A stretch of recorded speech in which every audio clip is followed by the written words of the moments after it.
Uzbek man charged in New York attacks said he felt good about what he did. New York, Reuters, an Uzbek immigrant accused of plowing a truck down a New York City bike path, killing 8 people, told investigators he had been inspired by watching Islamic State videos and began planning the attack a year ago, according to a criminal complaint filed against him on Wednesday. Sayfullo Saipov, 29, who was hospitalized after he was shot by a police officer and arrested, confessed to authorities that he made a trial run with the rental truck on October 22 to practice turning the vehicle and stated that he felt good about what he had done after the attack, the complaint said.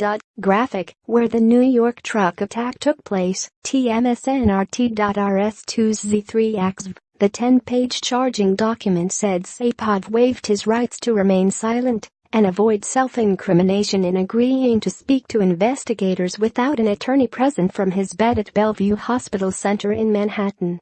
In the course of that interview, the complaint said, Saipov told investigators he chose Halloween for the attack because he believed more people would be on the streets, and said he had originally planned to strike the Brooklyn Bridge as well as the bike path on the western edge of Lower Manhattan. The complaint said Saipov had requested permission to display the flag of the Islamic State militant group in his hospital room. It said he was particularly motivated by seeing a video in which Abu Bakr al-Baghdadi, who led the campaign by Islamic State, also known as ISIS, to seize territory for a self-proclaimed caliphate within Iraq and Syria, exhorted Muslims in the United States and elsewhere to support the group's cause. Investigators found thousands of ISIS-related propaganda images and videos on a cell phone belonging to Saipov, including video clips showing ISIS prisoners being beheaded, run over by a tank and shot in the face, the complaint said. Separately on Wednesday, the Federal Bureau of Investigation said it had located another Uzbek man, Muhammadzwar Kadyrov, 32, wanted for questioning as a person of interest in the attack. The FBI earlier had issued a wanted posted for Kadyrov.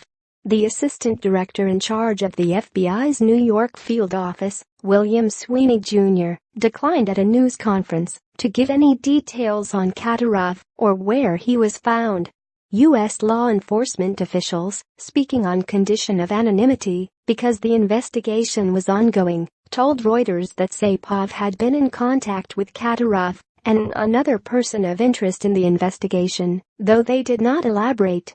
Saipov was charged with 1 count of providing material support and resources to a foreign terrorist organization, specifically Islamic State, and 1 count of violence and destruction of motor vehicles causing the deaths of 8 people.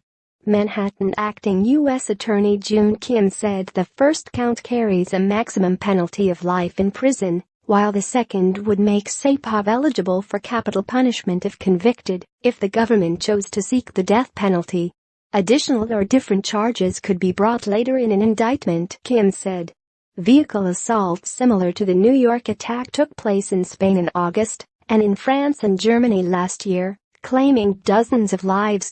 Graphic, fatal vehicle attacks since Nice, tmsnrt.rs 2H34G4J. Tuesday's assault was the deadliest in New York City since September 11, 2001, when suicide hijackers crashed 2 jetliners into the World Trade Center, killing more than 2,600 people. Of those killed on Tuesday, 5 were Argentine tourists, who were among a group of friends visiting New York to celebrate the 30th anniversary of their high school graduation. 1 was a Belgian citizen, 1 was a New York resident and 1 lived in New Jersey. Saipov allegedly used a pickup truck rented from a New Jersey Home Depot store to run down pedestrians and cyclists along a 20-block stretch of the bike path that runs along the Hudson River, before slamming into a school bus. According to authorities, he then exited his vehicle shouting Allahu Akbar, Arabic for God is greatest, and brandishing what turned out to be a paintball gun and a pellet gun before a police officer shot him in the abdomen. Saipov lived in Paterson, New Jersey, a one-time industrial hub about 25 miles, 40 kilometers, northwest of Lower Manhattan. Saipov, seated in a wheelchair, appeared for a brief hearing in Manhattan Federal Court Wednesday evening before Magistrate Judge Barbara Moses. A Russian interpreter translated for Saipov. Saipov did not ask for bail and was remanded to federal custody. It was not immediately clear where he would be held. Moses appointed public defense attorney David Patton to represent Saipov. Patton asked Moses that she recommend that Saipov be given a wheelchair or cane while in custody. He said Saipov was in a significant amount of